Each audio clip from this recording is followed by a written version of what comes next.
How you doing this morning? I'm all right. Excellent. Okay, so first off, what's your son's name? Well, my son's name is KY'Ree Calvin Jones. KY'Ree Calvin Jones. Nice Yes. name. Nice Yes. name. Yes. Yes. I think it got a little ring to it. Can't forget it. Right. Well, how old is your son? He's 7 years old. Just turned 7 at the end of August. So he's a big boy. Yeah. Yes. Yeah. Yes. I see him. E.T. date. Yes. So, what's going on with your son? Let's see. Let's start from the beginning. When my son was about 3 years old, well, before then, just really quickly, him and his brothers had went to go stay with his biological father out of town for about a year.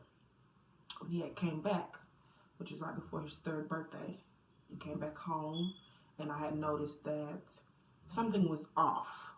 You know, my son was a completely normal child. I mean, normal in the whole sense of the way that he was born. When he first took his first words, first steps, crawled, talked, you know, all of that. He did everything normal. So when he came back to me at 3 years old, and he just looked different. You know, he kind of just be looking off. He wasn't really talking. He was jumpy at first. Really, really jumpy. I mean, anything. This noise will make him jump. You can barely hear that, right? Wow. Something that tight make him jump. You notice this? You know, I'm asking my family, am I tripping? So I immediately call his father. Have you guys noticed anything going on with KY'Ree? No, what you mean? Okay. A few months go by, I'm noticing that the behavior is just kind of he's really more out of it. You know what I'm saying? Instead of him just kind of sitting down and just playing like normal children. Maybe I kind of thought, well, maybe he's 2 going on 3. Probably forgot mommy. You know what I'm saying? Maybe he just needed to warm back up to his mommy. You know, let me play back with him, call him, you know, his names. Let me sing to him, do certain things that'll just kind of bring him back to me. Right. So after doing that and no success, I'm like, no, something is really wrong with my son, you know. I'm like, well, maybe just sit back and just see, you know, just time will tell. But I would notice, I lived in Texas at the time, I would have people literally off the street. Your son got a doctor. What you mean? Do my son have a doctor? Have you noticed your son might be autistic or something? No? What is autism? Can you tell me what it is? Can you tell me why would you say that? What do you see? You know, 'cause I'm trying to see, okay, well, maybe I'm not tripping. Some strangers are telling me this. So long story short, I ended up moving back to St. Louis, and immediately when I moved back, I took him to his pediatrician, Dr. Sailor J, and she's like, something is wrong with your son. I'm like, okay, I know I'm not tripping. She's like, yeah, I noticed these same attributes in my own son. So she's like, I'm going to take you to Cardinal Glennon. I want you to go to Cardinal Glennon and talk to neurologists and things like that, see who we need to see. We're going to figure this out. So I started going to Cardinal Glennon, and at first, I was doing a lot of research, and it was stemming towards autism. A lot of the things that he was doing was really associated with autism when you would look him up. Okay, can you explain some of the things that made you lead to the autism? Yes, I can. His jumpiness. Like I said, any type of noise will make him jump. He would be kind of staring off all the time, just kind of dazed, just like I was just looking, but more in a trance, it would seem like. His lack of wanting to walk. He would walk, but he kind of didn't really want to walk. He didn't have interest in walking. Activities he didn't show interest in, but then he would still love to sing and dance. So I know when you look up autistic children, there's something that they would kind of stick to, and I thought maybe music was just going to be his thing. He loved music. I mean, it got to the point where at first he wasn't necessarily just singing any song, but we would go into the Walmart, for example. You know, they play crazy different type of genres of music. Right. And it would be like, let's just say an old country western or something. He'd be singing along with it. Where you get that song from, son? We don't listen to this music in the house, but he would just love music. So just those couple of attributes just made me think, okay, when I read the spectrum for the autism, check, makes sense. So went to the doctors. They kind of immediately threw out autism. I really cannot recollect the exact reason why, but it was not autism that they went for. His bones had started to kind of come up. He would start to walk and his arms would be more hanging up to here. So at first they tried to throw cerebral palsy into the play. You know, cerebral palsy, I guess, something you're supposed to catch at birth. Right. But was something that they did not catch. So I think they kind of initially started with the cerebral palsy so that we can get more help for him to figure out what was going on, because they didn't know what it was. They threw out autism, but they did not know what this was. Fast forward another year or so. He's about 4, 4.5, 5. I'm noticing that he's having these little spasms. Like, at first it was almost as if he would be stretching. And I'm like, what is this? And he would just stop out of nowhere. Not necessarily fall out, like if he was standing up and fall. Right. But he could be sitting there and he would just kind of turn. I'm like, son, what is that? I'm like, hey, what? Look at him. What is this? I don't know. I've never seen that before. Is this a seizure? I don't think that's no seizure. I've never seen a seizure. I'm just asking. So I get to telling these doctors, what is this? What is this? They said, well, are you able to break it? Meaning, am I able to rub my hand across his feet or touch him and it stops? Yes, it does. It doesn't last that long, things like that. They're like, okay. Well, it's not a seizure. Seizures, you don't usually just come out of it with a touch or something like that. So for about a year or so, they were not classifying these as seizures. Fast forward another year, so he's having those spasms that I call them spasms. That's just what I named them, not a clinical name. He's having those spasms, and they're getting worse, getting a little longer. And when I say worse, I'm noticing his eyes are kind of out of it. I'm noticing a little shake or whatever to it, and I'm noticing he's making this kind of noise. What is this? You know, once again, every time I don't know what something is, I'm on the phone. We need a doctor's appointment. I need to find out something's wrong with my son. I don't know what the seizure is once again, but he's doing these little things that don't seem right. So I got to looking up seizures. I got to going on YouTube. I got to looking at the videos of different types of seizures, and I realized there were so many. But nothing of what he was having. Nothing looked like what he was having. Okay. We end up getting the EEG around 5. Nothing came back for our seizures. Things didn't start to get really worse until I say about the end of last year. The middle of last year, I would notice that he really did not want to walk. The biggest talk, he was doing physical therapy and occupational therapy and things like that at Children's. We had started to go to Shriners Children's Hospital for special needs children. And he would do neurology and his upper and lower extremities. We started getting him braces for his feet. Those were helping a little bit, but they were not helping. Like I said, he didn't really want to walk, and I wasn't really taking him out of the house because of me not knowing his condition and how he would like to tolerate being in certain areas. So him walking in those braces kind of didn't go hand in hand, if you get what I'm saying. Right. So with that being said, I still put the braces on. You know, they say for the mobility, he still needs to stretch those muscles and things like that. You know, he still needed that. That's fine with me. We talked about possibly getting a wheelchair, and this is any other in the future. He may need this. Once again, still not having an inkling or a mind frame of what is going on with him. It's pretty much we're just watching. He did get an MRI between about 4 and 5, and that's when we noticed that he was having small brain atrophy. And at this point, this is what they explained to me. He was having white matter problems.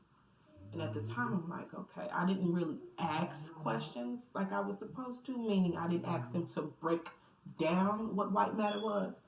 Instead, I went home and I just researched everything that has white matter. What is white matter? What would happen if white matter is just damaged by a fracture of a hairline?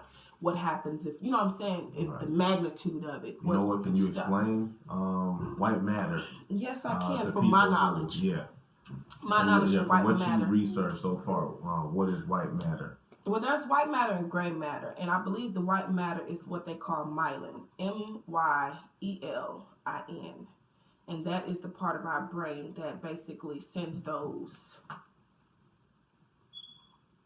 signals to do things, like how I'm just doing this. I just signaled, the myelin in my brain just signaled me to do that. Those parts of his brain is what's being destroyed at first, meaning that's probably why he's not wanting to walk. He's not talking. He's not wanting to reach. He's not wanting to feed himself. He was having difficulties eating. At this point, he was eating by himself, so he would be eating cereal, and most of it is falling off. He's catching it, but he's struggling to get it. He's not kind of putting two and two together. So that's what white matter was. It was only like slightly damaged at the time, to the point where the doctor said, okay, well, Mom, we just have to kind of sit and wait.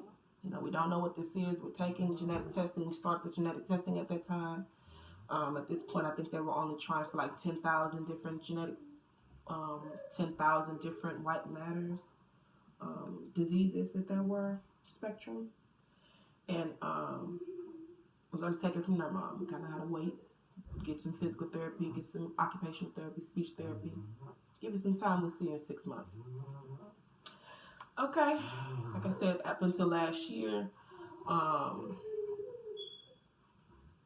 we went to go see the neurologist. I had rescheduled his appointment for February. He wasn't even supposed to see them February this year. I rescheduled it because I'm like, something's not right with my son. He's having these spasms way more frequent. When I say 4 to 5 times a day, he's acting. He just looks like somebody choking my baby out.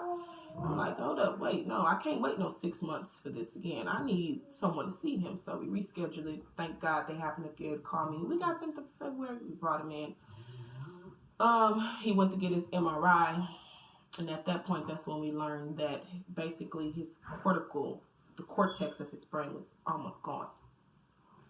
The cortex is almost gone. The white matter is being damaged even further. Almost gone. So when I think of that, I think of an orange. That orange part is gone. You know, the little white pieces that be on there that some people still like to get off. You know, the whole layer is not completely off of your orange before you can eat it. That's almost gone. Wow. So now he's almost all orange, if you get what I'm saying, which is not good. With that being said, he had his first hospital visit in June. And in June, that's when I really found out the most. From February to June, he didn't get another MRI. He has another MRI scheduled, I want to say, for November. But that's when we realized that, okay, he's having seizures. These seizures are really, really bad. What are we going to do about him? He was eating regular food before June by mouth, drinking water by mouth, but having the biggest difficulties.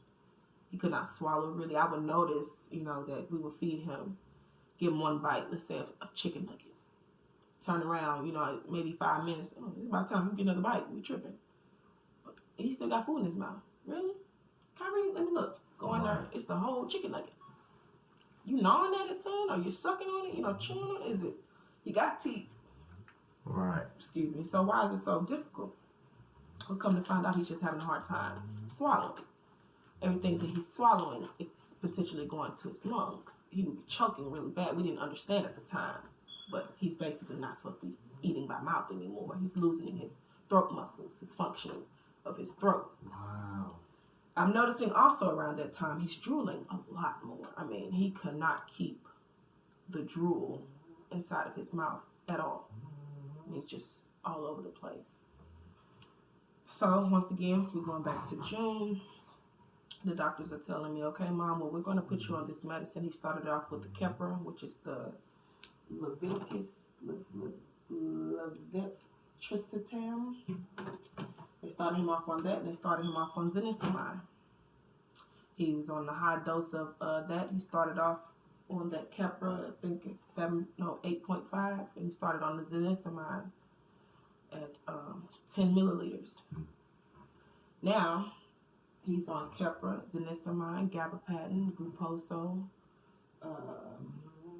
He's on about 7 to 8 different medicines right now. Just let the community know what you need from them to help you in your journey to, you know, help your son. Only thing that I think I could ask for outside of prayers is just for, like, I don't know. I just would like for someone to possibly come out the woods with, I may not have all the answers, but I think I have a link to an answer. You know what I'm saying? I don't know what to expect from the community, but somebody just gotta know something. Maybe even looking at this video, I may have family members that may not even know they're my family, you know what I'm saying, that can reach out or something. My grandmother's side, my grandfather, anybody, you know, my dad's side, anybody that could possibly, I may have a cousin that I don't know that's going through this, or anybody, anything, just help me help my son any way possible. Help me do some research. Maybe it's something these doctors are missing. Maybe it's something that I'm missing. Maybe it's a key word I'm looking for. Maybe it's a certain type of pattern I'm looking for. I don't know. But just help me not give up hope. I don't want to lose my son. And to be honest, I know that I'm going to lose him. I don't want to lose him so quickly.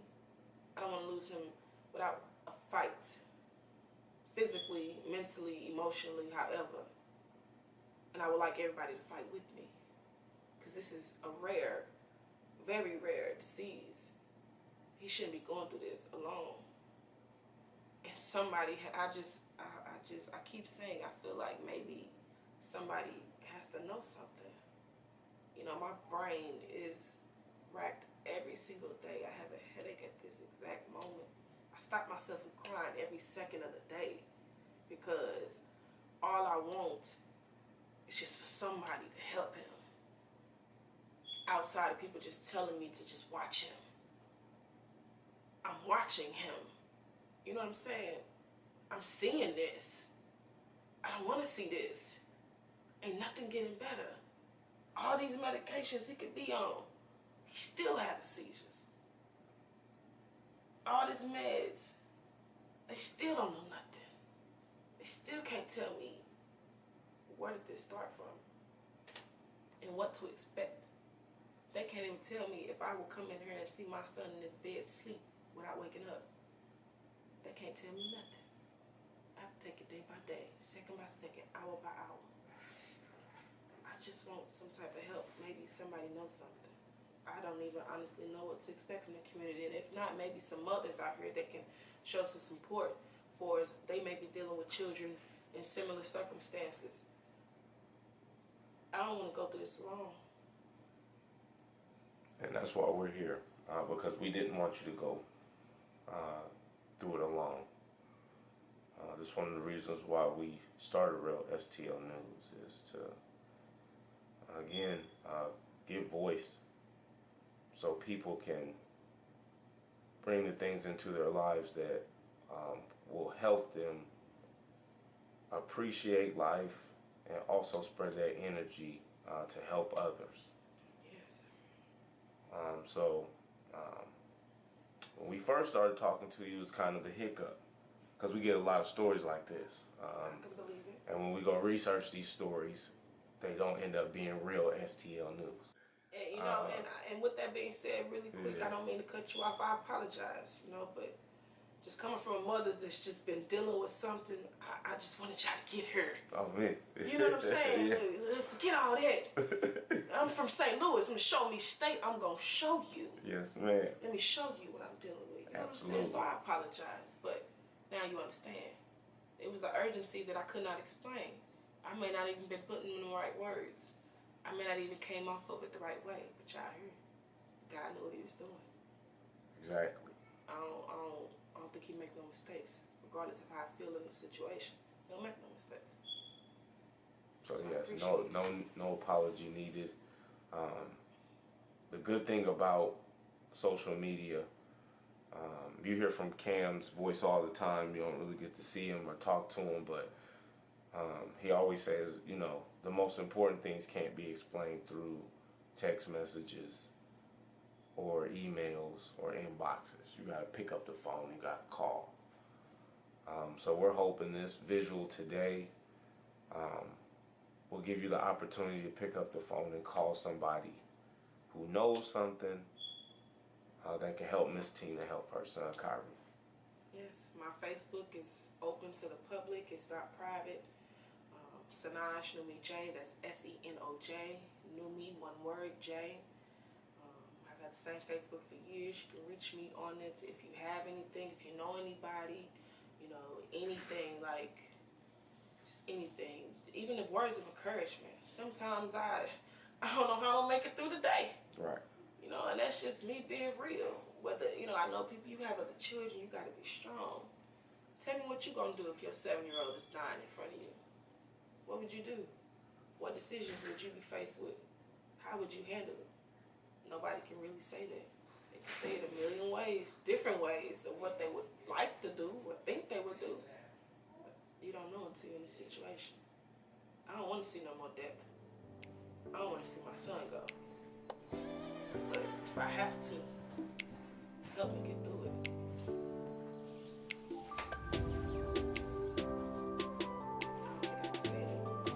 Come on, community. This is where you count the most. You know, get on this book, like doctors in your family. You know, reach out to them. If you love reading, pick up a book on white matter. You know, pick up a book on dementia. Pick up a book on atrophy. And let's try to, you know, find some answers for one of our community sisters who is not looking for cash, but she's looking for love and research. That's it. So let's help her, you know, help her son. Thank you for tuning in. Real STL News with Miss Tina and KY'Ree. I'm your host, Ade. I'll talk to you later. For the community, because we are the community.